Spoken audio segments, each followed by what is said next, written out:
Greetings, lords and ladies. We're running a little bit late this morning, so it'll be a little prolonging before we actually start the podcast itself. Just getting things rolling. Judah's running a little bit late. I'm running a little bit late. I wanted to create a intro for the podcast, so I'm finishing up some work on that. I was just hoping to have it done by the time I started. I'm going to see if I can finish it while we're sitting here. None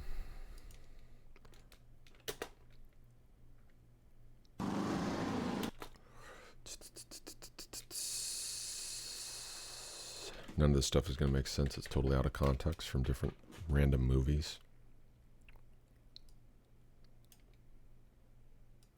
But I'm going to use my old song that I had as Das Automat draußen ist kaputt. Ich stehe an der Tankstelle und blockiere den Betrieb. Geht's ja voll aus. Geht's ihm zurück. Das ist ja unerhört.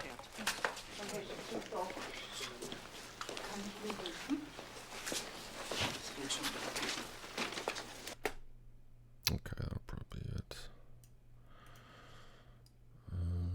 So yeah, none of this is going to make sense right now. It's just totally going to seem out of left field. But hey, it's me! Always out of left field. Okay, what's next?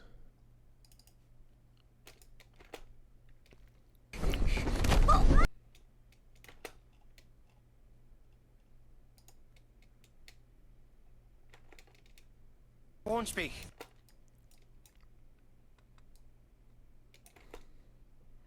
You have to say. Then I Come won't. on, jeez. The computer's lagging. I guess too many things are going on right now. Do let me know if you are in chat. I haven't seen anybody yet. If you are in chat, do let me know if this is actually working properly. I'll make this smaller. Are you kidding me, guys? Come on now, please. Thank you. I've had some internet issues, so if you are in chat and you're seeing like lag in the stream, do let me know. Surfing the Islands podcast running a little bit late this morning. Let me show what. Okay, stop. Just don't show me the video then. Then I won't speak. Holy crap, dude.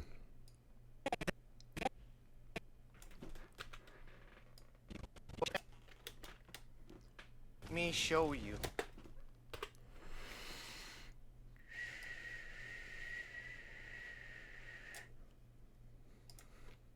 So I decided, we'll test this and see if it works okay as an intro. Good morning, Ankush, Lokesh. How are y'all doing? Doing pretty good. I'm throwing together a little intro for the podcast. A bunch of little movie clips that kind of get at what I'm trying to communicate through my talking on the show.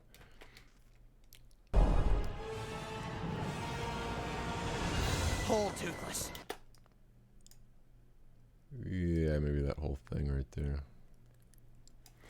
How to Train Your Dragon is one of my favorite movies. Chat's fine. Is the stream okay? Let me know if there's any like lag or anything like that, because there's something wrong with my Wi-Fi mesh. It's been doing some weird stuff. No chance to visit India anytime soon, unfortunately. We're just in the weeds here, as one of the sayings goes. Just trying to keep our head above water. I know I keep mentioning the hurricane, but it was pretty extensive.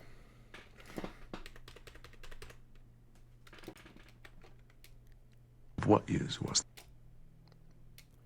One of my favorite quotes from movies, from No Country for Old Men. Anton Chigurh saying, if the rule you followed brought you to this, of what use was the rule? Judah's on his way. Man, this is a wall of stuff. What is... Oh. This is Master Yi from League of Legends. Speed of thought. Keep up. So That's it. That's all I wanted. Keep up! That's going to be the... I think that'll be the starter. I think we're going to use that as the very first doohickey. So even before all this, is there a way to... How do I... Control Shift? No? Not Control Shift. How do I ripple everything? Keep up! Eventually, I think all these little audio cues are going to be like layered. That'll probably be the better way to do it, so it's not like a 50-second intro. Please make reaction videos. Now, the problem with reaction videos is they are they're just not monetizable. It's just a waste of time. Like you can't get ad revenue off of them because they just copyright claim them all. Unless you're like goody with the company that makes them, which is impossible to do unless you've been doing it. I mean, all reaction videos are basically breaking rules of copyright. You can't even make parodies anymore. I can't even do the honest trailers anymore. keep up. I am more than one thing. That's right, Judge. I'm in your courtroom, robo-tripping, baby. Warren call. That's right, Judge. I'm in your courtroom. Robo-tripping, baby. That's Wayne County Life. Alan Branch introduced me to that. It's one of the funniest characters. Just this random YouTube thing, dude. It's so good. You got to see.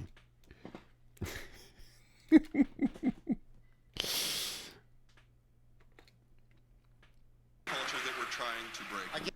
I get that. Welcome to the military. Welcome to the military. So why would someone develop an overly... This is one of my favorite clips in internet history right here. I'm including the whole segment. How I'll squeeze it in, we'll see. Yeah, I think that will be layered.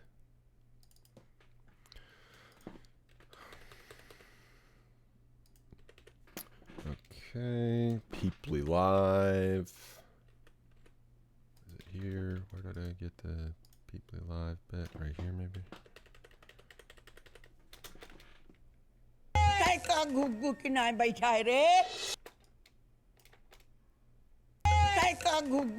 Yeah, right there's good. Certain multi-track.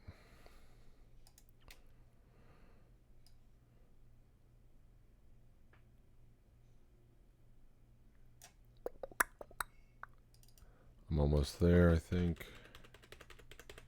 Oh, crap. How many more of these do I got?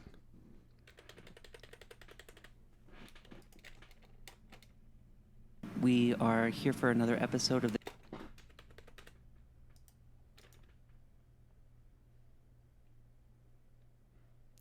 Oh, that's right.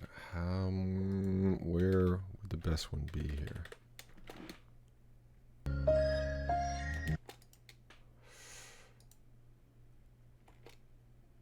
With a single reminder, when we have gone from this life, Jack Crawford and the FBI behind us, I would always have this place. In your memory palace.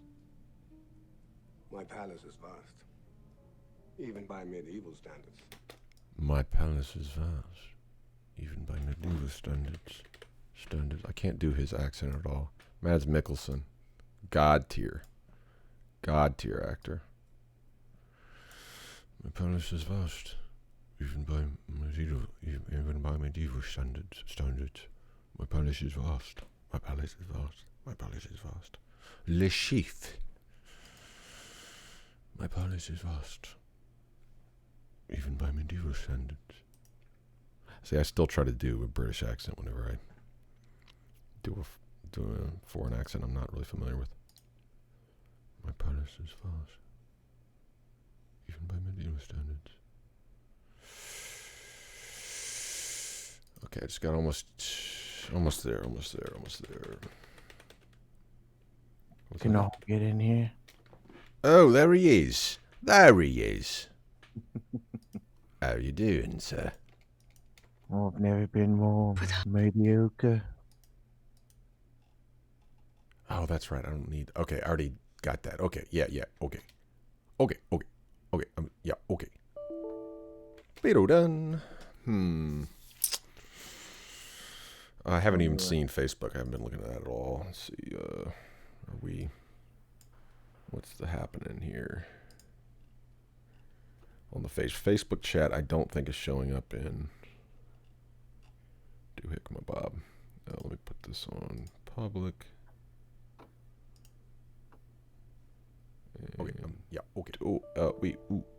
There we go. All right. Thank you, everyone, for your patience. Yeah. So, hey. I'll be right back. Oh, okay. Jude will be right back. Let's see if I haven't really mixed this thing yet. Keep up. How's my sound level? I don't want to get too OP. Yeah, you were overpowered. Good evening, Rahul. I'm just kidding. You're not overpowered. You're good. You're good. Okay. Speaking of OP, Master Yi. Keep up. I am more than one thing. That's right, Judge. I'm in your courtroom, robo tripping, baby. Warren Caulfield punching a hole in his wall. Breaking news. Big Shook Samata. It was so wrong. You got a baby carrot on your face. Miranda. My palace is fine. Nice to hear. Even by me. Then I won't speak. Hello? Let me show Yeah, hold on. Okay, good. Hold Toothless. If the rule you follow. That needs to be a little sooner. Hold on. You can't hear what's on my computer, can you? The rule you follow. Why would someone develop But I can turn. I can like hear it afterwards. What You know, is the pretend like you can hear it. Welcome to the military. Hmm. Welcome to the military.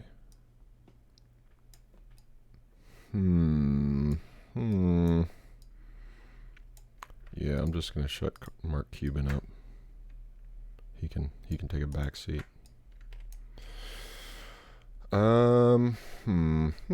Yeah, meh, beep, yeah, maybe. Okay. Keep up. I am more than one thing. That's right, Judge. I'm in your courtroom, robo tripping, baby. Warren Caulfield punching a hole in his wall. Breaking news. Big Shook Samata.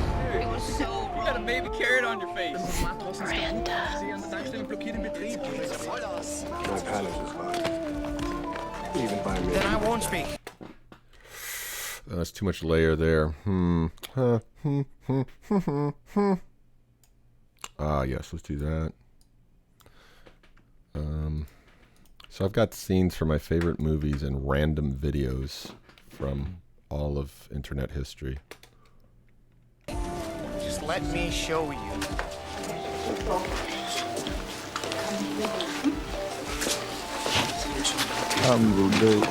The Facebook looks a little laggy. I don't know. Maybe it's just me. It could be laggy. If anyone, oh yeah, what's going on? I'm working on an intro for the podcast that we're going to be using today, and me and Judah were running a little bit late, so I just went ahead and started streaming. Okay, let's see here. Yeah, let me know if there's lag in the YouTube stream. I think it'll probably be our best. Facebook does look laggy, doesn't it?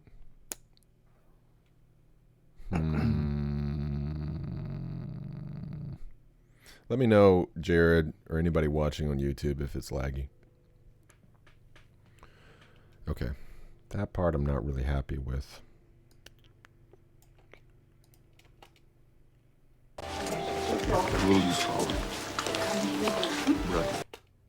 Why can't I not hear that? My computer is actually lagging. If the rule you follow. Roger that there. Of what use was the rule? My palace is vast.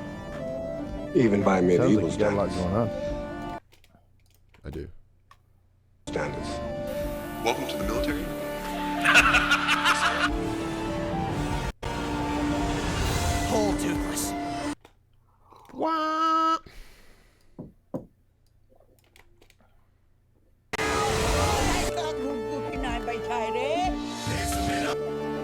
Heavy lag. All right, thanks, Kanan. Appreciate that. Okay, let me export this, and then we'll see if we can sort that out before we get into the meat of this thing. I'm going to go ahead and just pull a plug and see what happens. Yeah, it looks extremely laggy. Okay, I'm pulling a plug. Reconnection successful according to OBS. Well, it takes a little time for me to be able to see it. And now it should be back. Oh, yeah. Is it? Yep. Are we back? We're back. I gotta hand it to these nerds, man. They do some incredible things, huh? These nerds at Streamlabs, these nerds at Restream, Oh, yeah. these nerds at OBS. Thank you. So, like, nerds is no longer a pejorative term, is it? Oh, heck no, man. Heck no. Nerds Well, I mean, make the world go round. According to this, though, I'm not... we've only got one person in here, so let me see what's going on with YouTube. So many problems in... now we got 2 people. Are we getting back there? Are we back? We're back. Not a lot of people on the new stream. It's like, yeah, I'm not seeing anybody in the chat either. I think we like it started a new stream is what happened. Did it?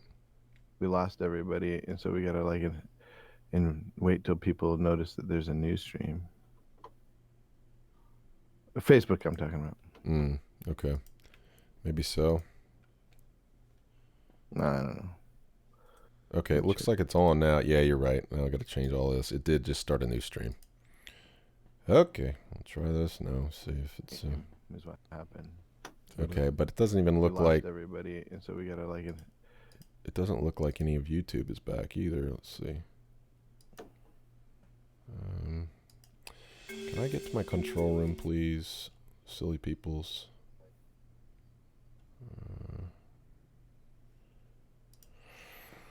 Oh, man, dude. Technical difficulties. Stream health. YouTube is not receiving enough video to maintain smooth streaming. As such, viewers will experience buffering. Okay, it looks like it's a little better. YouTube has a very high threshold too. All right, let me know, YouTubers, if we're back over there. I only see two viewers in the stream, and that's on all of it. All right, hey Vishnu, good morning. Good morning, Anthony. How you doing today, sir? All right, YouTubers, let me know what's happening, if it's looking okay.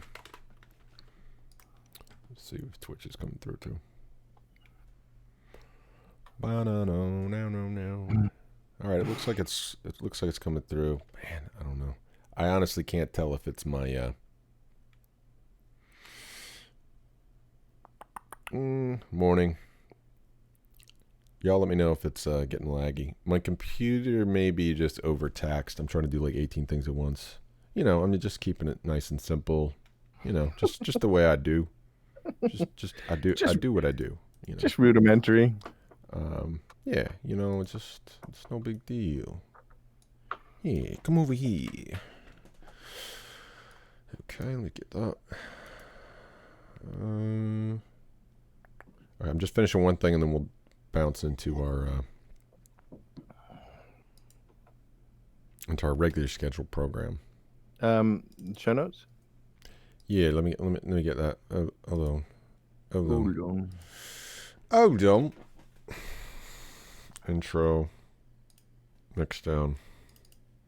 1.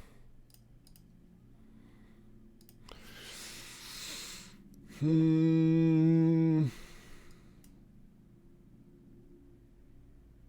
man, that's gonna like break ears. Close your ears. Okay. Glitchy, laggy at certain points. Yeah.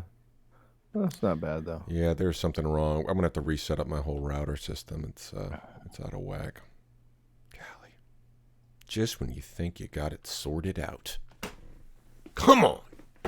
All right. I'm gonna throw this in the chat. Some links that we'll be discussing. Our essay for the week is called The Fool's Mental Alchemist, Part 3. And this is going to end up being a 5-part essay. I meant for it to be a 3-part essay.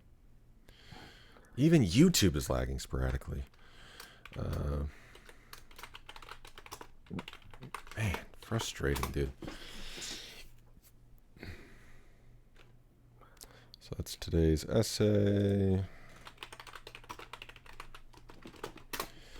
And let's go. And then we got some show notes for today. Some of the things we'll be discussing today.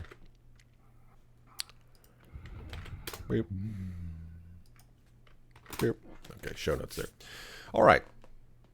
Let's jump right into it. Are you ready to jump right into it?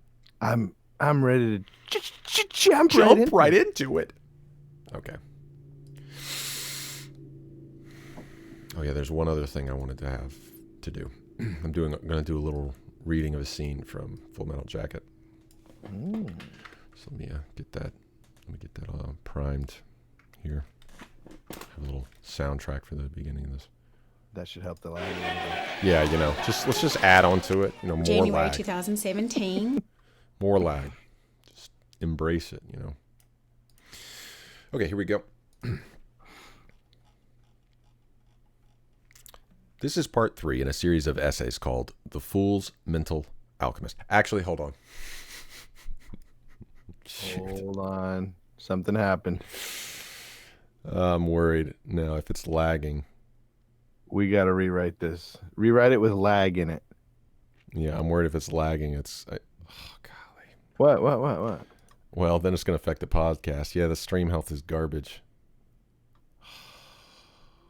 It's all right. I'm just going to have to re-record everything.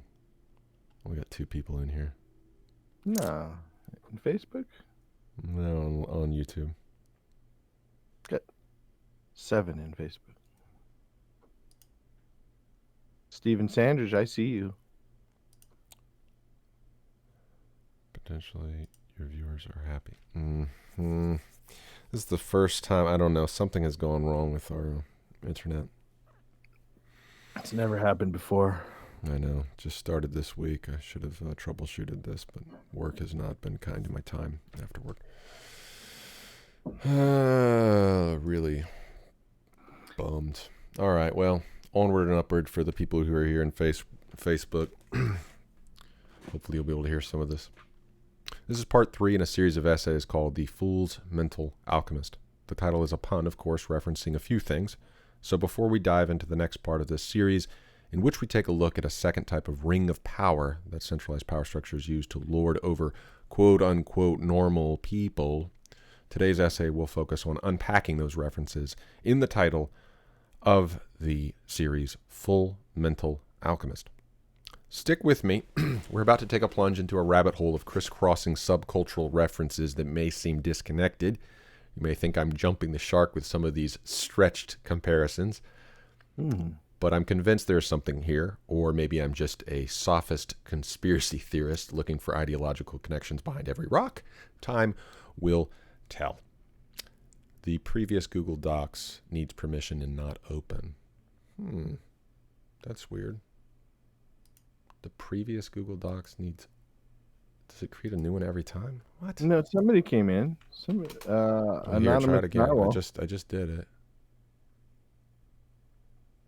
That's weird. It should be coming through. Shouldn't have any permissions.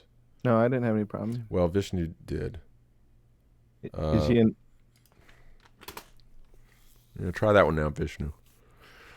Man. The electrons that be are just causing all kinds of trouble here. All right, Vishnu, let me know. Is the link working? You getting in there?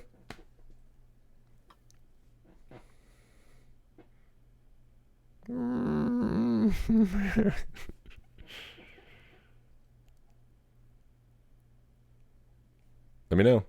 There's what's that? We DSMR or no? What is it called? Where you listen to ASMR. them? Oh, yeah. ASMR, and then Vishnu, there's let me know. and then there's this. Is it finally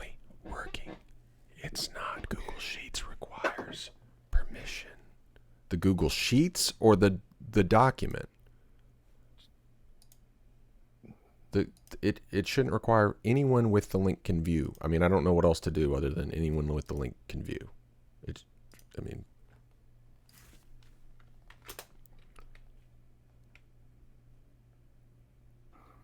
That's weird. I don't know. That seems like a back-end issue. What? Yeah, it's interesting. I'm in fine, but it's like two different documents. The Sheets one. I just put it in again. Yeah. Click on that new one. Click on the new one then. Try the new one.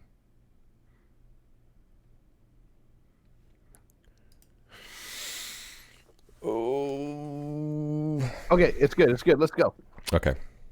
I'm going to start over just so we can have... Yeah, put a little more... Less Eeyore. Okay, all right. Less Eeyore. If you build it, they will come. If I build this dilapidated shack that's falling all over itself. Maybe they will, Maybe sometimes it's, not the well-craftedness of the treehouse. Sometimes, it's the ambiance. Maybe it's the ASMR of it. All right, here we go. Starting from the beginning. This is part 3 in a series of essays called The Fool's Mental Alchemist. The title is a pun, of course, referencing a few things. So before we dive into the next part of this series, in which we take a look at a second type of ring of power that centralized power structures use to lord over quote-unquote normal people, today's essay will focus on unpacking those references in the title I even called it wrong. The Fool's Mental Alchemist. I even messed up my own title in the document. That's how stupid my title is. The Fool's Mental Alchemist. Stick with me. We're about to take a plunge into a rabbit hole of crisscrossing subcultural references that may seem disconnected. You may think I'm jumping the shark with some of these stretched comparisons, but there is something. I'm convinced there's something here, or maybe I'm just a sophist conspiracy theorist looking for ideological connections behind every rock. Time will tell. And also, some of this essay gets very personal to me, so as I deliver it, I may go off script. We'll see.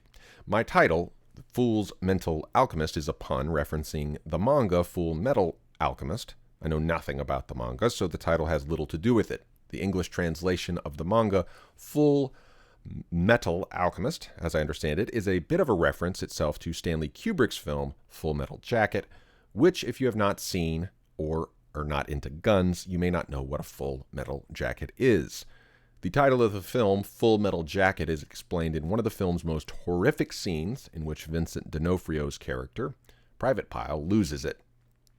He's looking at a bullet, marveling at this bullet as if it is the Philosopher's Stone or Sorcerer's Stone, the alchemical ideal, the key to magically imbue his miserable existence with meaning. And he has felt miserable during his boot camp experience. But now, looking at this bullet, he looks like Gollum finally found his ring, his precious something to live and die for. Here's that pivotal scene revealing what the Full Metal Jacket is to those who don't know. You can play this while you listen. I will be playing it. This is the soundtrack from the scene. Matthew Modine plays the character Joker, and Vincent D'Onofrio, in his career-defining role, plays Private Pile. Scene 48, interior latrine, night. Running his flashlight across the room, Joker sees Pile sitting on a toilet, loading a magazine for his M14 rifle. Pile looks up at Joker and smiles. It is a frightening smile. Pile. Strange voice. Hi, Joker. Joker stares at Pile for a few seconds. Pile has quite clearly snapped. Joker, are those live rounds? Pile. 7.62 millimeter. Full metal jacket. Pile smiles grotesquely. The Full Metal Jacket is a description of the 19th century innovation in projectiles that involved wrapping the lead of a bullet in a full metal casing to make loading, firing, and hitting targets more efficient and less dangerous. In that scene, Stanley Kubrick is not talking about guns. He's not talking about bullets. He's talking about Private Pile. It's the private piles of the world, the pawns, who are the lead the bullets of more accomplished men use. The bullets, the private piles, have been straitjacketed by the structure of conformity, the full metal jacket, to become not killing machines, but cannon fodder, bullets. I'm not a pacifist. I just think war should be the absolute last resort. In Vietnam, not the best example of war. Vietnam was a case in which humans became cannon fodder on both sides, and America failed miserably at treating human beings as something other than lead to be forced into politically expedient full metal jackets.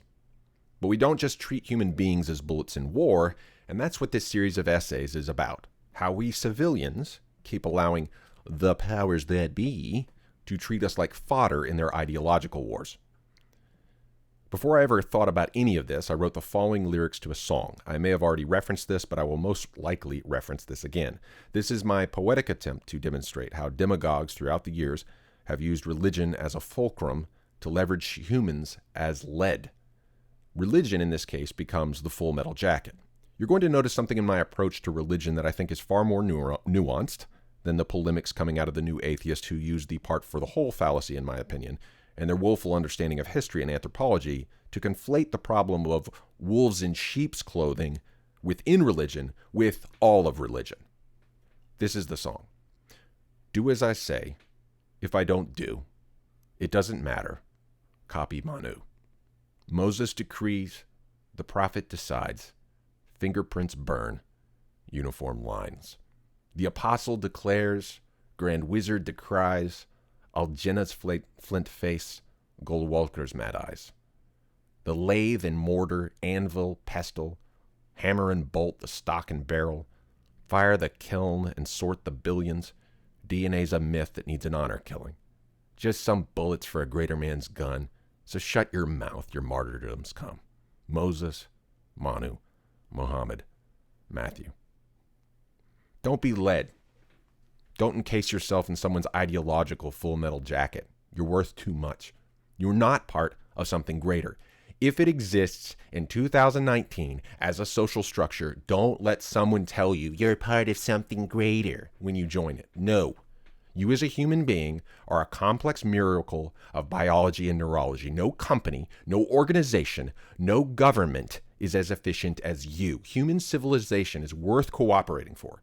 But it is a science experiment trying to discover a way to organize human beings so that we can make something greater that somehow manages to not dehumanize its least and last, its smallest and lowest component parts.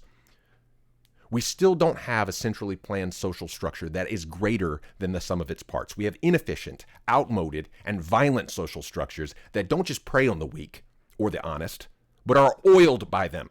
Friendly fire, collateral damage, necessary evils. These are the prices of incompetent, centralized power structures that refuse to refine themselves when faced with accountability. The title of this essay series, Fool's Mental Alchemist, I did it again. The Fool's Mental Alchemist is referencing the pseudoscientific, almost Gnostic, superstitious, utopian ideal of searching for a substance that will make life easier for the person who wields it. Another shortcut to power and transcendence. The Sorcerer's Stone, the Philosopher's Stone. We found it, by the way. It's the Maltese Falcon. It's the MacGuffin. It's the stuff dreams are made of. It's the fruit of the tree of the knowledge of good and evil. It's any carrot that a demagogue or snake oil salesman or Dr. Oz or Oprah or Joel Osteen or Baba Ramdev or any other of the incapable talking heads at E3 can hold out in front of you to bait you along to be a bullet in their marketing war. The mental part of the Fool's Mental Alchemist is, of course, a blessing in a sense. War, by and large, has transitioned to the economic world. And as such, as a plutocrat, you want to conserve your human resources. So you want to reuse and recycle your bullets. You want mental bullets, not physical bullets necessarily. But this mind heist, it has side effects. People with mental problems really get hit hard. If you struggle with some form of mental health, maybe it's manic depressive, maybe it's a form of autism, maybe it's anxiety. Whatever species of mental or emotional health malaise you harbor, you are a ripe territory for mind mining by any enterprising plutocrat in consumer clown world. If you watch Full Metal Jacket, you will see that Private Pile is not just some corn-fed bumpkin. He has some real mental health issues. he's most likely afflicted by some form of high-functioning autism. Autism has become a self-owning joke on the internet, but it's not a joke. A lot of the people who call themselves autists really have been diagnosed autistic. There's something in our post-industrial culture that is turning young men and women into autistic fodder and anxiety bombs. We're missing something pivotal in the way that we've structured society. It's my intent in this podcast to figure out some of the ways we've gone wrong. The world isn't over. Impending doom looms individually and corporately. But like the heroes and heroines in our favorite films, at the pivotal moment, we are going to make something serendipitous, some serendipitous connections and solve the puzzle, I believe. I know it. We don't live in a tragedy. We live in a divine comedy. So hold on and let's uncover and unpack what it means to be a human actor and how we can move from warfare to cooperation in the 21st century. Don't be a bullet today. That's it.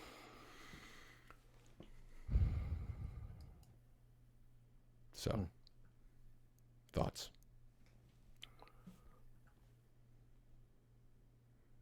How do we not become a bullet? I mean, so the mental part, from what I got from your monologue, is the mental part. Those are our bullets, right? So that's how we keep from being somebody else's bullet. We become our own bullets, right? No, we try not to become bullets at all. Like obviously we have to still live in the world as it exists today. So when you go to work, you're basically becoming someone's, consumerism bullet, some business bullet, But like I said, we have moved into a time period where we're less, expendable. So, the apocryphal story, and I don't know how true it is. Some Indians might be able to tell me if this is a true thing. But, the apocryphal story about the Taj Mahal, for instance, is when the ruler, after it had built, the craftsmen, he cut off their hands. So they wouldn't be able to build again, for somebody else. So, you think about how extreme that is. And that kind of thing happened with whatever, ruling class or party existed back in the day. I mean, the pyramids, they weren't built because Pharaoh had a Stargate situation where he could just pick up, he had slaves move all that. So, a non-compete agreement that you sign, that's much better than getting your hands cut off, right? I mean, so we have moved, obviously we've evolved from a civilizational sense. So sometimes these gloom and doom things, and I get into this gloom and doom thing myself, sometimes gloom and doom things just forget about how far we've come and how many blessings we have technologically, medicinally. There's just so many things that are great, but there's this, the private piles, the stories, like whether it be Anthony Bourdain committing suicide or Chris Cornell, there's just these things that keep happening. The private piles of the world should be a red flag that something's going wrong still. There's something we're missing. So we can't just soldier on, just like, because that's how the end of Full Metal Jacket is. They're just going back, marching, whistling a Mickey Mouse song. I think that's very appropriate. Just acting like it's business as usual. We just kill all those people and we don't even know why we're doing this. And but we've won. And so I think we tend to, whatever side we are in ideological debates, religious or corporate, whatever, like we just tend to think the story's over. What we experience right now is reality. Well, we're trying to get to a new reality. We all, for the past 100 years, we've had these gloom and doom scenarios, whether it be threat of nuclear holocaust, the global cooling at one time, global warming, climate change, pollution. Like they're always, depending on who you talk to, we've got a different form of impending doom. Right. So obviously things are not perfect. But whenever you talk to a social structure as it exists, whether it be at your job or whatever, people are just like, nyeh, nyeh, nyeh, nyeh, nyeh, nyeh. See no evil, hear no evil, speak no, I don't, nope. No accountability. It's accountability in for accountability for thee, but not for me, And basically the lower you down on the totem pole, the more the accountability is going to fall on you and less on anyone in between. Mediators not being held accountable. So, well, okay. The other part that really caught my attention, of course, is since in my private practice I work with young men with on the spectrum, and the idea that I've been working on. I don't know if I've talked. Stop me if I've talked to you about this before, but there's a trend that shows back in the 70s. So there was a trend line of geniuses. So they were tracking IQ, and the trend line of genius was going up and up and up, and then about in the 70s it started to peter off, and then recently has just tanked. And the trend line of people on the spectrum has taken up the has followed the trend line. Yep. And so I think in my experiences, in my own life, as well as with some of the guys I work with, and this is particularly for young men, our society, and this goes to what you're talking about, our society isn't trying to create thinkers. It's taking people that are hyper focused, and this is a certain place on the spectrum, in my experience, from my perspective, there's a confluence of taking away, like we talk about subsidizing maliciousness, right, and taking away pain, hindering growth, as well as a lack of, I would say, just a lack of avenue for young men to really focus their intellect. Yes. And it afflicts both sexes, both genders, because women, I think, the struggle, when I talk to my cousin about these things, anxiety is one of her big ones. It's one of my mom's big ones. So it's like anxiety and autism.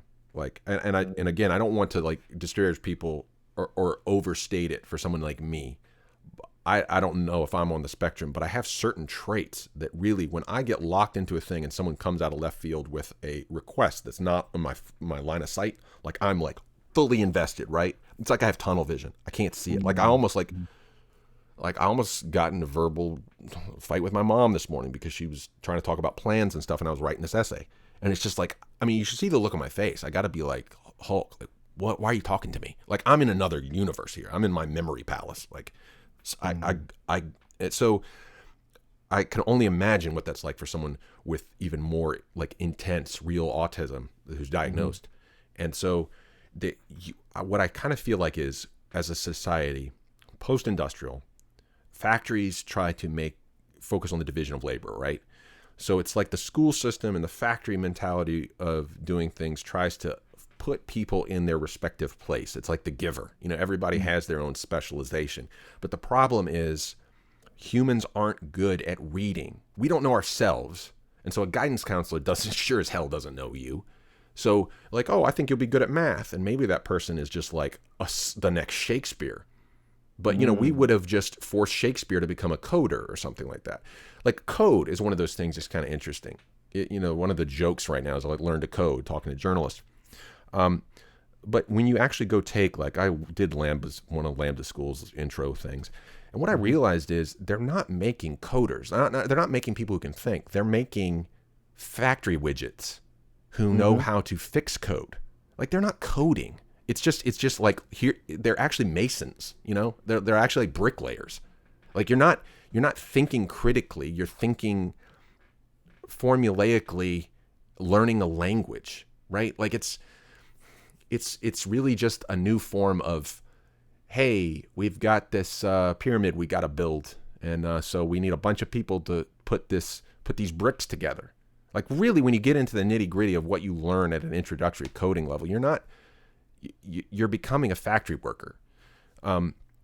So we're just forcing people into these very straight Full Metal Jackets, these and I think it is that's where you're talking about genius. Like, okay, I was 50th in my class or something like that.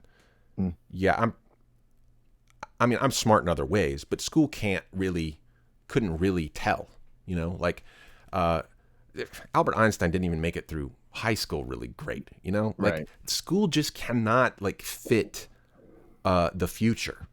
And it teaches you how to be a widget. It doesn't teach you it teaches you to be a specialist. And while we need division of labor in a cooperative civil society, we do need it. Yeah. You need to be able to discover potentially new roles that new technologies will open up. And this is so dynamic, and it's so vast that a centralized structure cannot figure out. And so what we have is a human resource economy in which round pegs are being forced into square holes all the time. You know, and that's so Private Pile Scene, the Full Metal Jacket, is all about him being that person that's left behind, the person that commits suicide, the person that goes off on a shooting rampage. And this just keeps coming up in my mind, this idea of the people that are being left behind.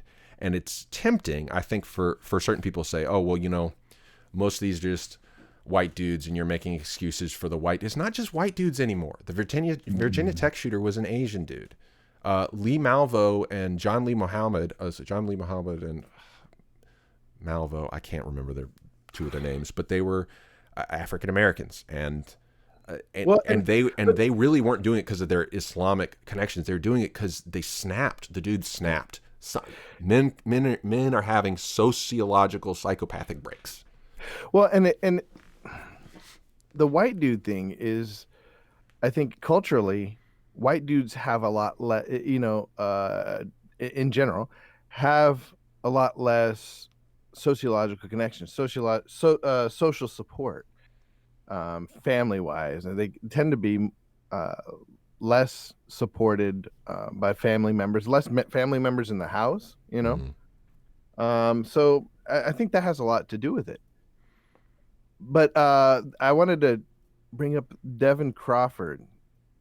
He's a young dude on YouTube, been blowing up lately, and he's somebody who went into coding. Like, he wanted to be a computer engineer, and he had to leave school. I think a lot of it has to do with the fact that he was doing so well just on his own, and trying different things. He wrote a program that edits his videos. He just all kinds of interesting things. But it's a good example of somebody who, outside of the structures of school, is able to really flourish.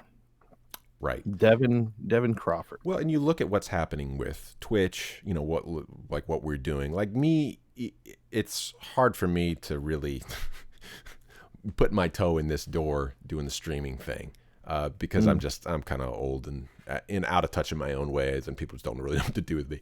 But when you watch like a real up there Twitch streamer, they have their own language, and it's just this shared.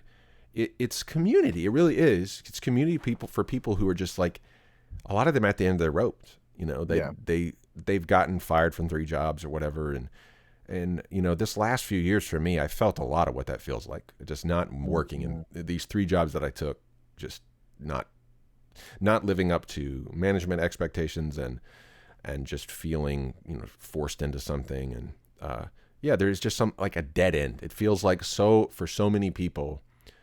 It feels like a dead end. So that's good.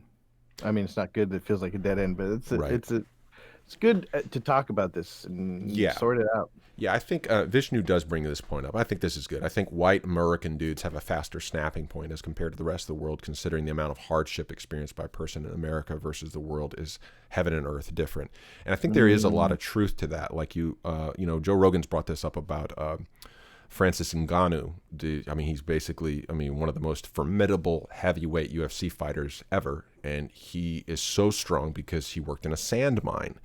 And, you got this full body sort of body. It's not a workout body. It's not a gym body. He got it from real labor, and it's comprehensive. And so the hardship a dude like that faces, it ends up refining you. Just physically. And I think that there's a lot of truth to, I feel so much better when I'm outside. But, here in America, everyone's a wuss when it comes to heat. We have no idea what heat actually is. If you walk outside for longer than 3 minutes and there's a speck of sweat like under your armpit, people are like, oh man, it's so hot. I cannot believe it, how hot it is. You know that scene from Super Mario 3 where that sun is chasing you? That's Florida right now. It's like, no, pretty sure that's like Tunisia or India. It's air conditioning 30 degrees hotter Fahrenheit. So air conditioning has made us soft, and I mean, just everybody is like so guilty of it. We do good by sweating. We need that vitamin D from the sun, And I think there's a lot of truth to that. I think a lot of it's this, the blue light conspiracy. No, I think there's some real truth to that. Some of these first world problems are self-inflicted when we use these tools not as tools, but as windows to see the world. This is not the window to see the world. This is one. This is one window you want to look in every now and then. But you also need to have books. That's another window. You also need to have windows. That's another window. That's another window. No, I'm making fun of that bomb diggy bomb bomb. No, I'm not making fun of gay men. I'm making fun of that vocal fry is what it's termed. It's like originally that was Valley Surfer Girl. dude. Well, no, the Valley Girl is what it was really. But the thing is that Valley Girl vocal fry, that's the actual term, fry. The way that it's a thing. It's a California thing. It's a California thing, but no, like in a way, talk about cultural appropriation. The trans community and all that have made that like a symbol of what it means to be effeminate, adding vocal. You think people spoke with vocal fry in 1500s? Gay dudes spoke with vocal fry in the 1500s? Give me a break. Like, this is a cultural thing that has been promulgated through, TV subculture and music and whatever. Like, no, we don't all talk. Not every gay dude has to talk like a Valley Girl. No, vocal fry. There are lots of heterosexual men who talk like that. I know plenty of dudes who talk like that all the time. Sometimes in a certain way, if I'm talking about a certain thing, I will do it. So, like it's, but I think it is a kind of weird that that has picked up, that we're all kind of, it says something about the way people speak. It says something about a cultural, focus. And so it used to drive my dad crazy. Owen Wilson kind of has that, it's like, no, it has nothing to do. No, it doesn't have, I know plenty of heterosexual men who talk like that. Like, I mean, and when I get in nerdy discussions, it comes out even sometimes.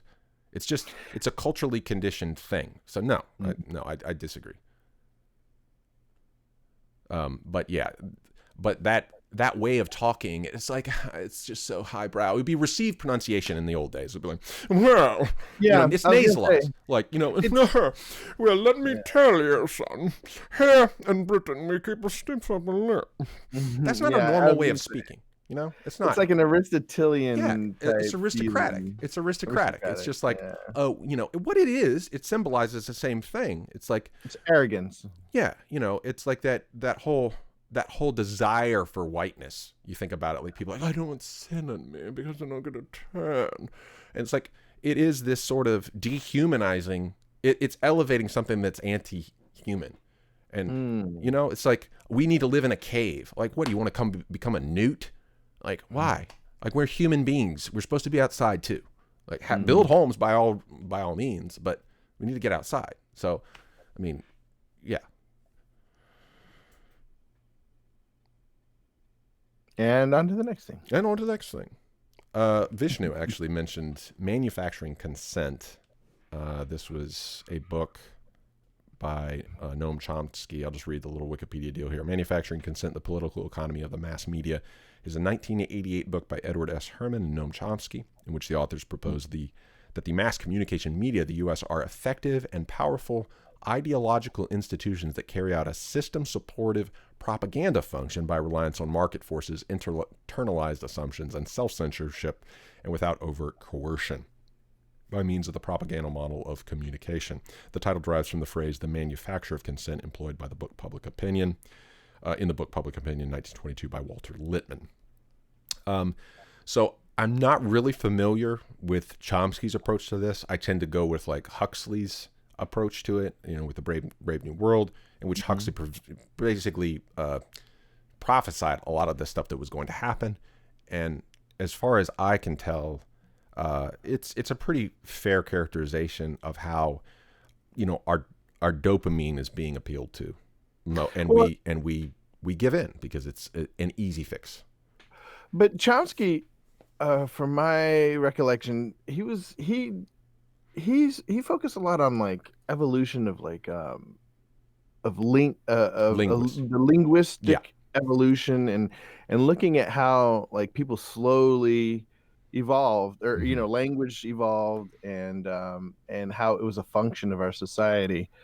So I could see like how he would be talking about like the feedback loop. Yeah. How the machine feeds into that feedback loop of society. And this is one of the things that I think people on left and right, and by the way, I'm referring to left and right here, I mean like capitalism versus communism. People on both sides of this divide do need to talk more, because there's some things that we are saying, we're just using different, that are similar, but we're using different presuppositions to arrive at a similar idea. So for instance, I've tried to read Das Kapital, and because, first of all, Chomsky is Marxist. Like, he's totally coming from that view of things. For sure. But Marx, I tried to read Das Kapital a few times, and Marx, I just don't think he was very effective, at least in Das Kapital. I think he was much more effective in the Communist Manifesto. He's just not very effective at winning people over who don't already agree with him with his starting point. His starting point in that book makes assumptions that I'm like, what? He just breaks down the whole capital enterprise to this. He has this labor theory of value that I do not concede, like as a capitalist from the beginning. So I'm just like, I can't take it seriously, because it's just all this hypothetical kind of like whatever. So I was listening to this podcast, and for some reason it was a series of lectures on Capital by Marx, and I started at the end for some reason. And ironically, the guy teaching the class, he says, I've thought sometimes that maybe I should just teach from the end and go backward. Start with the conclusion and move backward, because Marx gives a better, he really actually has his indictment there of why capitalism doesn't work. And in this 13 minutes of his intro to this lecture, to me, it was the most powerful argument I've ever heard for communism or socialism or any anti-capitalist mentality. The one thing that they said that I was like, I've seen this happen. I've seen this happen in the market all the time. And it is, the capital idea is that the capitalist ideal is you got money. We believe in private property, and, tilling the land and owning the land. It's basically a homestead thing. If you're there, you're the one that's working it, you achieve ownership of it. And if you're starting a new business, let's say you take your money, you put it in, and you mix that money with labor and technology, and voila, you get some profit. What Marx is saying is that he questions where that initial money came from. And so if that's never dealt with, then that's where the feedback loop comes in. Think about it. Like, if you had money that was generated by slavery or theft, that's how mobs work. That's what prohibition does. It creates power in these structures through a black market. They become rich, and then they operate through a capitalist system, but with this virus that, it's like we didn't have an antibiotic. Let's say it's like a bacteria. We had this bacteria that's embedded in that initial capitalist investment. If you don't have like some filter to get that bacteria out, some mechanism within capitalism to weed that out, then it infects the whole system. And so that's Marx's, one of his points. And he also says this, and I think that there's some truth to this one too. He says, if you're taking John Locke's idea that a homesteading creates private property, like I claim this land for me and I till it and I build it and I make it nice. Okay, it's basically mine now. Well, by that logic, then the labor class should be able to get some stake in the technology that they work on all the time. So, and I've seen that happen so often where people who have become successful, they get out of the job They get out of the work area. They go into an office. They live there. They forget what it's like to work in the area, and they just make flippant decisions all the time.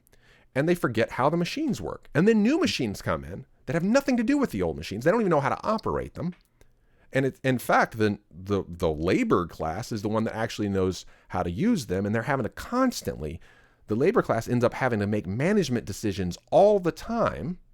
And in effect, being like John Locke said, they're homesteading this new property because the ruling class, you could say, don't have any clue. They're totally disconnected from reality. So it just creates a new class structure. You just basically take feudalism and just slap capitalism on top of it. I have seen that countless times in organizations, in businesses, and in government. Countless times. Now, the free market argument is this, and I am still a free market person. Ludwig von Mises would say that if a person does that, then they're inefficient.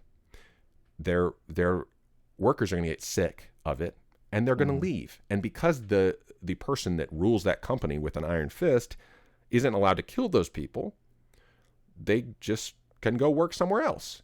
And eventually, if another company finds a better way to tackle that and manages themselves, the market will reward them. And in general, again, like we're talking about progress here, like war in the market is better than war with human lives, right? And so I do think we are slowly but surely getting to a better thing. And you know, the proof is in the pudding to some degree, because we're having this conversation across 10,000 miles. Technology is working. We're getting there. But like we said at the beginning, there is something wrong with these systems. And Chomsky and Marx aren't wrong about some of their prognoses, right? Like I'm not necessarily a fan of their prescription, but they are saying, look, there's a red flag here. And I agree with that. I agree with that 100%. There's a red flag. Yeah, from my experience, Marxists tend to be really good at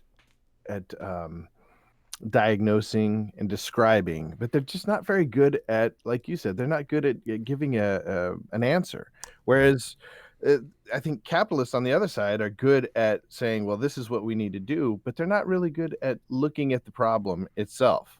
Yeah, that's why we need each other. Like we really do need this dialectic, this Hegelian sort of like where we're actually working together to let the dialectic like help us to correct the errors in each other.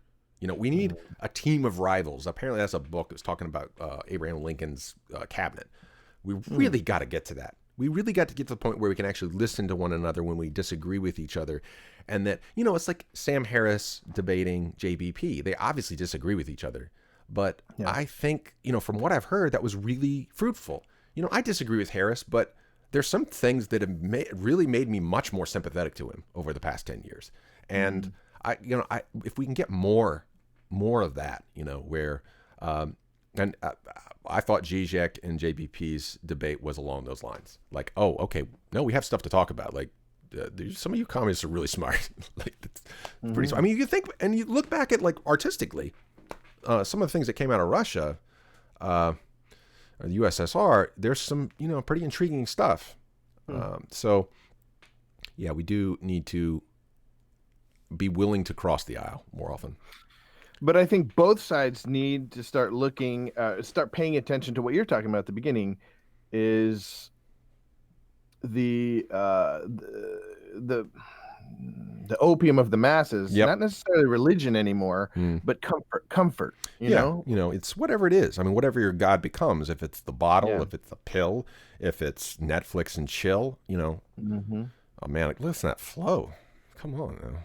Listen to that flow. I just rhymed. What do you mean by capitalists are not good at looking at the problem? I think it's just easy for us because we have such a focus on growth, that you don't think about, you think about revenue.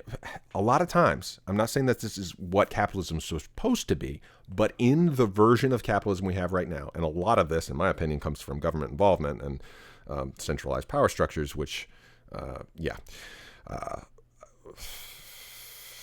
lot of it becomes that feedback loop. in which people are only thinking about the upwardly trending line. They're only thinking about the revenue increasing. They're not necessarily thinking about actual profit that benefits everyone. And there's this hoarder mindset that can kind of happen with certain applications of it. And you do get these ghettos. And like, you know, I mean, there's plenty of people that live not in the utopian ideal of, you know, where it's actual free market, open exchange, open source, trade that's raising the rising tide that's raising all boats. I mean, look at Silicon Valley. It's a ghetto now. I mean, people are just having to exit. I mean, we talk about, it ends up just being insular. I think that's one of the problems. Well, and as a capitalist, I tend to look too much at the system and forget that this is a system that's being played out in complex human beings with feelings and random like actions that sometimes can't be accounted for in the system. Well, and that's why you really have to go back to the Austrian economists, because they're the best apologists for capitalism. It's extremely, extremely detailed, nuanced science. When you go back and read Ludwig von Mises, he is addressing a lot of these potential pitfalls that are going to happen if you come into capitalism with a certain ideological goal that does not align with creating more value. Capitalism, the way he defines it, is self-interested cooperation, not self-interested competition. It's self-interested cooperation. And that's hard for people to get, because we tend to apply the scorched earth way of doing business, resolving conflict to business, and that does not create a non-zero sum game. We are, people use this prisoner's dilemma, metaphor, and I don't even think that's correct anymore. Like, there are pockets where it's worse than the prisoner's dilemma, where it's a net negative, where people will just like do stupid stuff, hurt their own bottom line just out of pride, just out of, like a vendetta or something. Like, they let other things come in and create these little vortexes that make negative value. It's like, but then you have other companies that are thinking by the prisoner's dilemma, where it's always going to be zero. There's always going to be, we're just trying to, have a zero mentality. The guy at the top gets the excess. But it's not just that. There are people that are doing a bountiful sort of view of human creativity and value creation, where the whole is greater than the sum of the parts. That's what capitalism is supposed to mean. You put in capital, you put in labor, you put in technology, and voila, this thing comes out that was better than anything any one of them could have made. And everyone, like, feels invigorated by that process. Feels invigorated. Like, that's the big thing. Feels invigorated. And that lack of morale at the labor level is why Marx continues to be compelling for so many people, because people are just sick and tired of feeling like rats in a maze.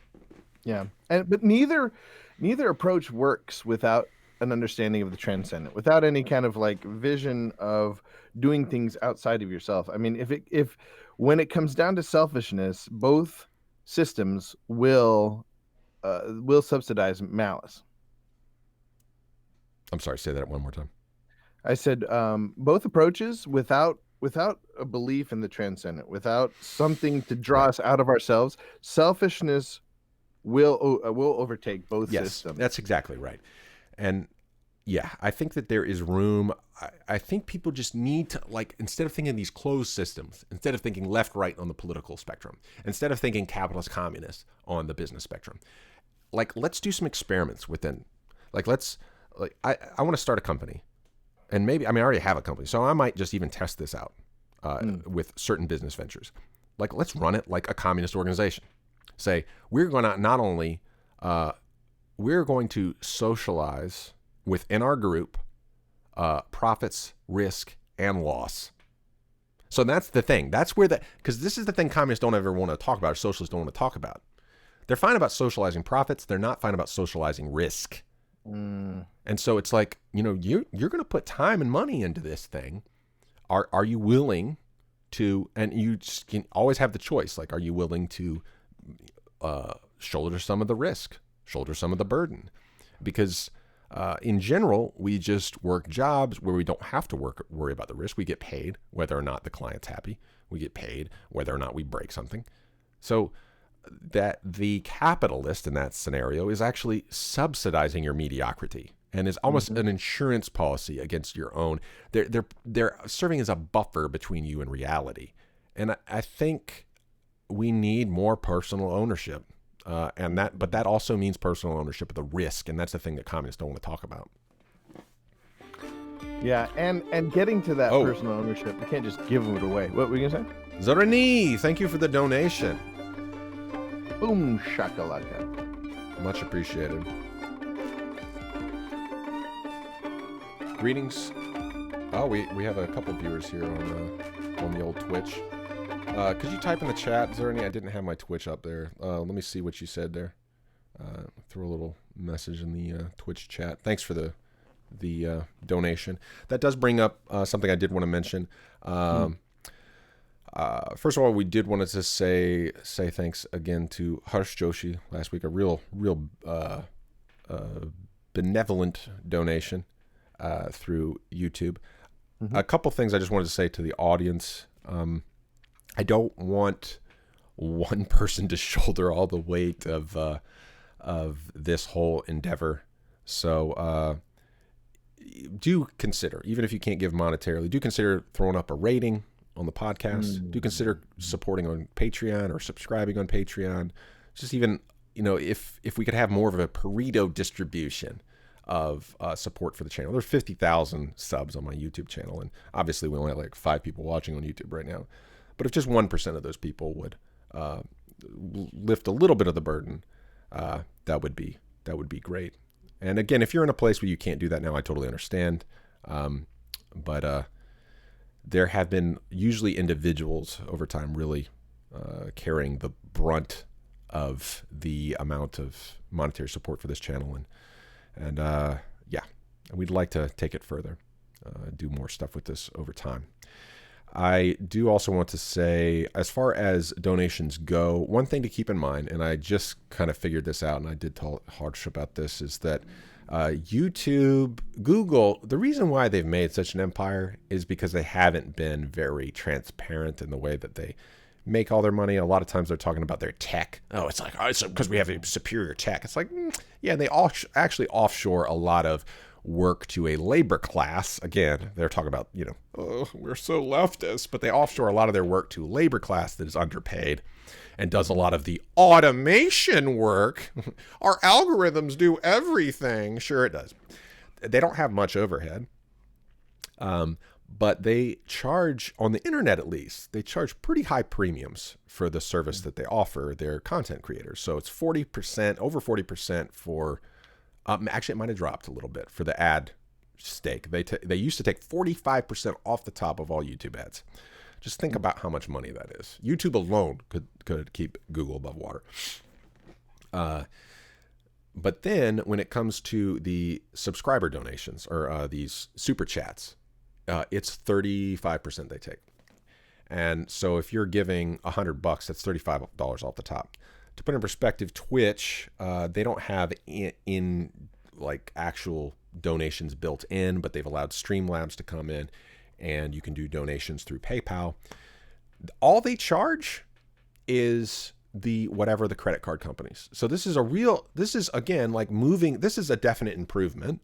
If you think about mediators, the credit card companies, they've been doing this networking stuff for a long time, and they only charge 2.9% plus 30 cents. So the difference there, if you did a $10 donation on Twitch, it's $9.40 of it's going to make it to me. PayPal doesn't take a cut, and Visa takes like 50 cents or some crap. Streamlabs doesn't take a cut. Twitch doesn't take a cut. It's three mediators, and they're not even taking a cut. As opposed to Google, it takes a 35% cut. So do consider, I am leaving the stream chat open, or the super chat, just because it is convenient. But we are kind of subsidizing YouTube, and what I feel like is probably an inferior business model, but they are the. But so you prefer people donate through Patreon, right? Yeah, you can do a monthly donation through Patreon, or you can donate through PayPal, the surfingviolence@gmail.com, and there is a donate button there on the Twitch, so that's also an option for you. So just some thoughts there, but thank you, Zerani, and thank you to Harsh and everyone else who has supported. Yeah, I am considering that, disabling Super Chat, because it just does seem, I don't know, it just seems unrealistic to me. And I am kind of frustrated with Google at this point. So we could just migrate. Maybe we just all migrate over to Twitch. I do like their chat interface. I just didn't have time this morning. I found some of this out pretty late. Okay. So yeah, the Chomsky thing, thanks to Vishnu for that recommendation. I have not read the book. I wanted to dive into some stuff. I'm gonna hold off on talking about William Friedkin. And him lighting the fire into me to get into movie making again. I did watch his film Sorcerer last weekend after the stream, and it rocked my world. William Friedkin's got to be one of my favorite directors now. I loved The French Connection. I've still never seen The Exorcist, but after watching Sorcerer, I'm going to watch every single movie he's ever made. Sorcerer just was my kind of movie. I have so much to say about it, but I won't talk about it right now. I do want to mention, the one thing I really want to mention is this on the links. It's called iNaturalist, and thanks to Alex Irzari for, I'll put this link in the chat too. Thanks to Alex Irzari for mentioning this. He's so prolific. He finds all this cool random stuff. So this is an app, and for a long time I've been doing these, I call them real world Pokemon hunts with my son, and this app is that. It's Pokemon Go, but for real stuff.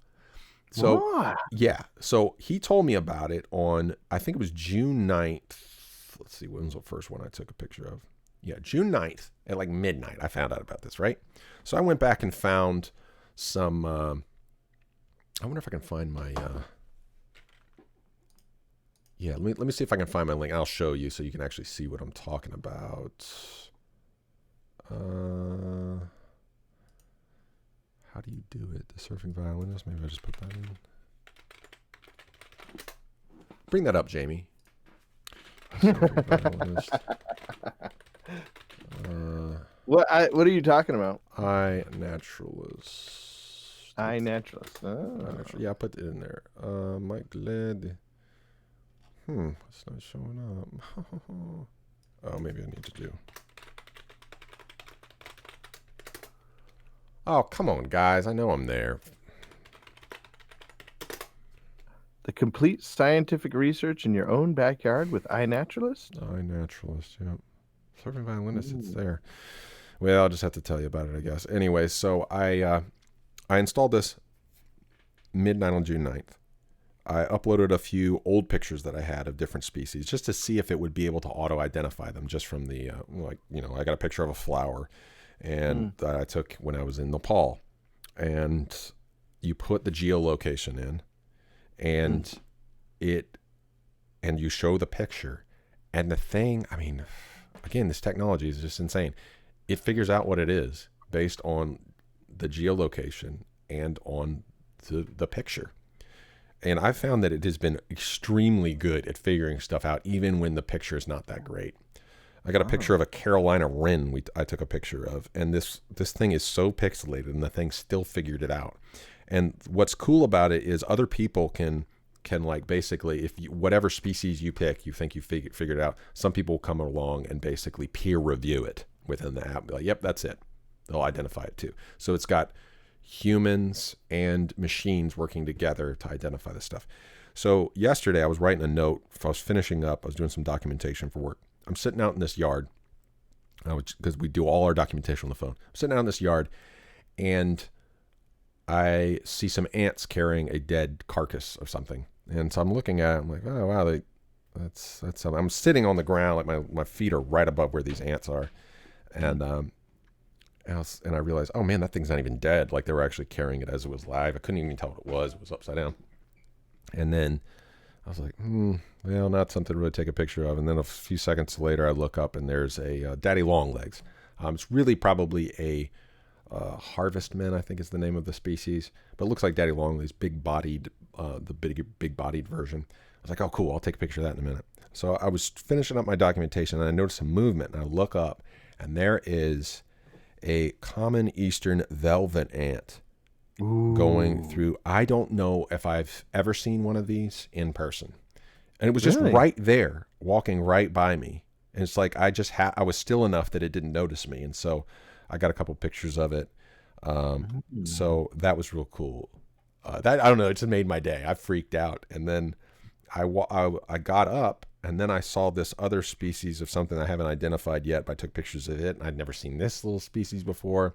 And he was right by my face, and he just like posed for me. Actually stuck his antenna up in the air. I think it might be a parasitic wasp. So he just stuck his antenna up in the air. And then I walked back to pick up my water bottle. I was about to get my van to leave. And this is kind of out in the country, this particular job. One of my water bottles was empty, and I picked it up, and there's something on it, and it jumps off and flies a little bit. And I looked down at it, and I'd never seen anything like this before. It's called a red-headed bush cricket, and it looks like, it's just weird. I mean, the color is so bright on the red part of it, and it's got these weird yellow legs. It looks like a mole cricket, but it's external. Red-headed. Yeah, red-headed bush cricket. So it was pretty exciting for me. It felt like Pokemon Go in real life. Like it was kind of serendipitous. So in terms of talking about where we go as individuals who feel trapped, for me, it's moments like that pull me outside of myself. It's stuff that I've identified with or found community with or just have a real interest in, where I can really focus in and I get excited about it. And it makes me excited even if I'm frustrated about something else. I can forget about that and be like, and it's something that, I don't know, puts an actual smile on my face than just a shortcut to the dopamine. Like it's like an earned dopamine, if that makes sense. And I think something about, smelling the actual air, having your fingers in the grass, having the sun hit you. I think those things are helpful. And earlier, feeling, like going back to what we were saying before, feeling heat, getting through the heat. There's that, like when it's really hot and you're sweating, it's giving you a sense of like stakes. Mm-hmm. Exactly. And earlier you're talking about like the I guess the pitfalls of us stuck in a communist mentality or a capitalist mentality. Like we know there's red flags, something's going wrong. What do we do? And I really believe, 3 things that we can do is action. It's just, and that means movement. It means getting out. It means trying to, if we're feeling straitjacketed, like we're in the Full Metal Jacket, it means trying to get out of that one thing and cross-pollinate with something else. So trying to get a different perspective, and then you can see, oh, it's not as bad. Once you're out of it, once you're out of that trench, you realize, oh, it's not a trench in World War I. It's a trench in an office. It's air conditioned. It's like, it could be a lot worse. But you do need to get out of it every now and then. You need to have an out-of-body experience. You need to have an out-of-metal jacket experience, And I think one of the difficulties in modern society, a post-industrial society in which we go to school and we're told to, fit in and, can't eat your pudding until you eat your mate. We just tend to get locked in that and we identify with it. And it's the Stockholm syndrome that I think is the problem, because then you just turn yourself into a minion and you have these urges and desires that society will tell you, oh, well, that doesn't fit in our particular metal jacket. It's like, okay, I will ascribe to your Full Metal Jacket while I'm here. But, you put a limit on it. You put a boundary. You say, look, you're not going to get this from me. And if they ask you to do that, well, I'm going to go work somewhere else. Like, always have, like, a point of no return. And I think that's what we need. We need to have this point of no return. No, I can't go. I can't agree to that. I can't consent to that. So then that gives you some autonomy. But you can play the part, be the lead in the Full Metal Jacket. But then when you clock out, you go to a different one. And you go to a different one. And you just try to, as much as possible, make connections between these things. If we can make more connections, then that can give us that integrity that I keep talking about here. And I think that's one of the problems of the factory mentality in consumer clown world is that they don't want you to have a life outside of work. They don't want you to have a life outside of your thesis. They don't want you to have a life outside of your politics. And so people get reduced down to one thing. It's specialization as all-encompassing. Have your specialization, but let it inform other specializations and kind of collect them. Be a collector of specializations and let them not be islands unto themselves. Because most of our problems in the modern and postmodern world stem from us not being able to communicate within across these ghettos, across these cultural barriers. We make our own little walled city, and we don't realize what's happening outside of it. And that's why flyover states or blue collar workers just feel this sense of like, you're not listening to me. It's I'm getting taxed, but I'm not getting represented. And that taxation without representation thing happens not just at government level, but happens at even local levels with social structures or clubs, with subcultures. And you see it when people just feel like their fandom has been taken over by something that is, Game of Thrones fans felt it like, it's like, okay, you hijacked this show that we came to believe was this, and it went into a totally different direction. So I think we need to have more of a comprehensive way of communicating with these amongst these subcultures, so we can realize these walls are actually permeable. I don't have to stay here forever. I can go over to a different one, and I can learn something from that and come back. Oh man, now this one's actually better. So. But we have to be able to face the heat, though. We have to be able to go to hell, like you say. You know, it's going to be uncomfortable. Yes. The machine makes it comfortable to stay within the machine. In order to say, look, this job isn't that important to me, we have to look at the possibility of being poor for a while. Yes. Of not having everything we want. Yes. Of not being as completely comfortable. That's exactly right. And that goes back to what Vishnu had said earlier. Like a lot of these problems, these first world problems that kind of like almost fester into a form of autism. It's almost like it's like a synthetic autism, so maybe not even real. Maybe it's not actually a biological one, but it's like we just push all these things down and we try to have our cake and eat it too, while we try to have the best body or something like that. It's just like we're not making any sacrifices at all.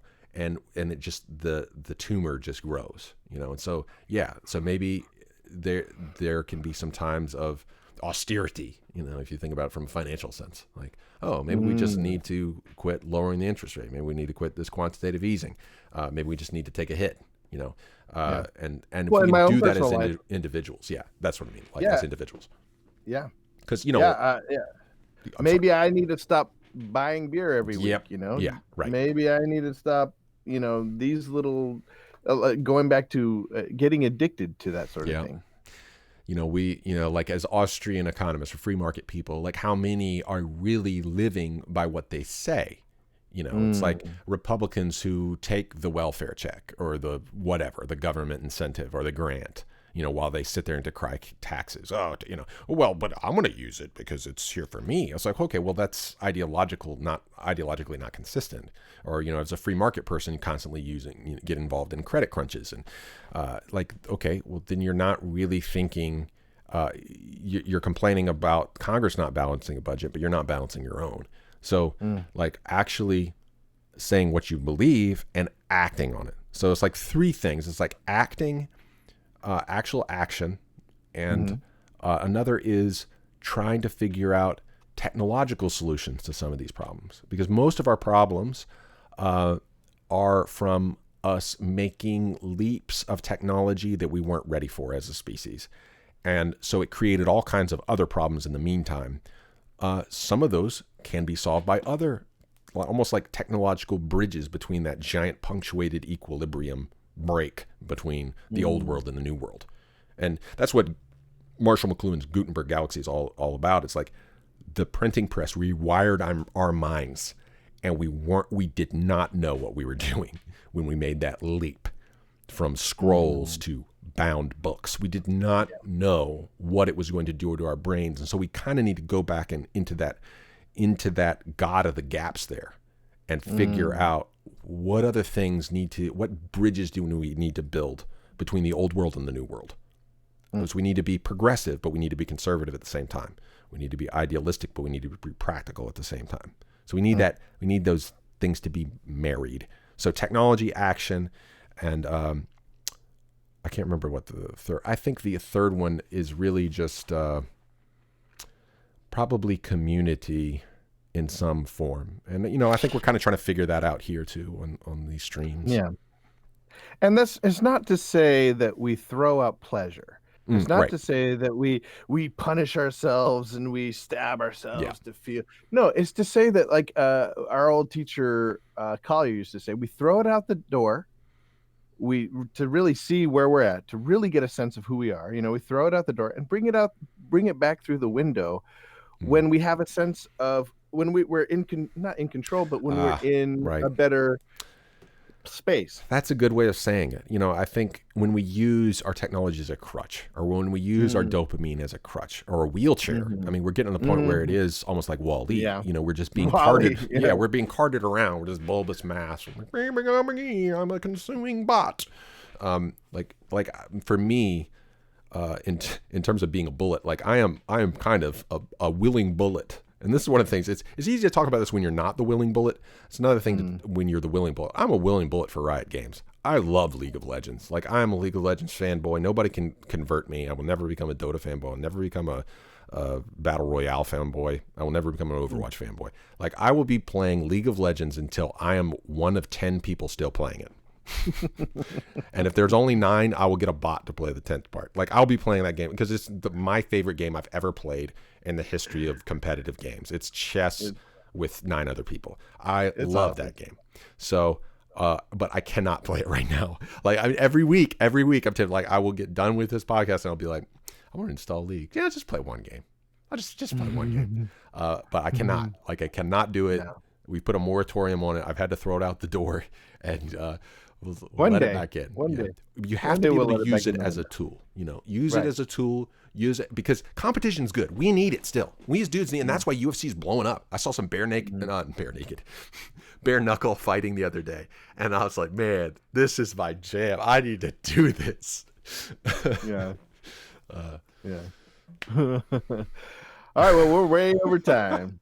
When Sebastian asked, when are we playing League? In October, dude. The anniversary of the hurricane. I'm coming back. Nice. God willing. Let's just hope I could come back. I'm ready to come back. We're moving this month, so I gotta do it. Bomb Diggy Bomb says, I'll follow Ford wherever he leads me. He's my favorite Pied Pipers. Who's Ford? Give link. I'm Ford, man. Man, forget Henry Ford, dude.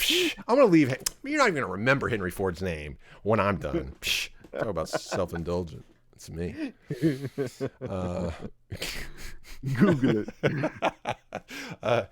So yeah, Sebastian, we gotta get back in touch. I can't talk about it though. It's like I'll get off the wagon if I talk anymore about League. Hold you to it this time. All right. We're gonna get back into it. But I got some stipulations. I'm gonna have a whole manifesto about how I'm gonna play League of Legends. I'm serious. I'm gonna win. Okay. I'm going to beat. I'm gonna win the world championship. Our team's gonna win the world championship. Yeah. I'm gonna be the first 42-year-old man to win. Yeah. You can say it's impossible. No, it's gonna happen. I'm doing it, baby. Sure, man. All right, Zerny says, bare naked fighting sounds much more interesting to me. That would be, we were talking about it this week, like at work, they make fun of me because my arms are like, I look pretty ripped from here, but my legs are just like these little sticks, like the little pencils, toothpicks. And I was like, yeah, basically all tendons and muscles from my butt apparently just lived here. Somehow there's like some mistake in my genetic code where like I've got my glutes up here. I like have no glutes. I'm just basically like back and legs. So, yeah, watching me in a bare naked fighting competition would be humorous. We'll call it that. All right. Godspeed to everyone. So I'm going to go ahead. I came up with this at the right before the hurricane hit, and I kind of sat on it. This will be one of my essays in a future episode. But I came up with this as my new sign-off, And it really hit me this week when I had this serendipitous moment of seeing those three species together at one time. And I felt like a little kid. I mean, if you've seen a video of me, you're like, man, what a dork. Like, Ford is like such a nerd. I'm just like, yeah, man, this is so cool, man. It also happened. This was another serendipity. I was in the Arby's parking lot looking towards Walmart. I was just cranking my car up, and for some reason that song, baller, shot caller, 20-inch Rams on the Impala blades on the Impala. See, I can't even say the chorus right, let alone verses. So it comes on, and there was a blue jay in the grass in front of me between the Arby's parking lot and the Walmart parking lot. And this blue jay was bobbing like with the music, and I was like, ah. So I started filming, and this. Right when he's like, go get laid tonight, this other blue jay flew right in front of him, and it looked like a female. I was like, oh, he is going to get laid tonight. And I videoed this whole thing. And then a red-headed woodpecker from out of nowhere comes and lands between the two of them. Red-headed woodpeckers. I'm not a bird watcher. Well, my dad used to be. Red-headed woodpeckers are really rare in this area. I have not seen one in 20 years. And this red-headed woodpecker just serendipitously popped right in the middle. I'm like, yo, it was so cool, dude. It totally made my week. So serendipity, and the Hindi word for serendipity is kismet. And this is a great word. I love this word. It's actually a Urdu word, I believe. I believe it's Urdu. See, I just vocal fried right there. Bomb diggy bomb bomb. See, I believe. I did it without even thinking about it. I did it. Yeah. So, it's like a self-indulgent. I just really love kismet. So, so the new sign-off for the next week is, may God be with you on your quest. I already forgot it. Hold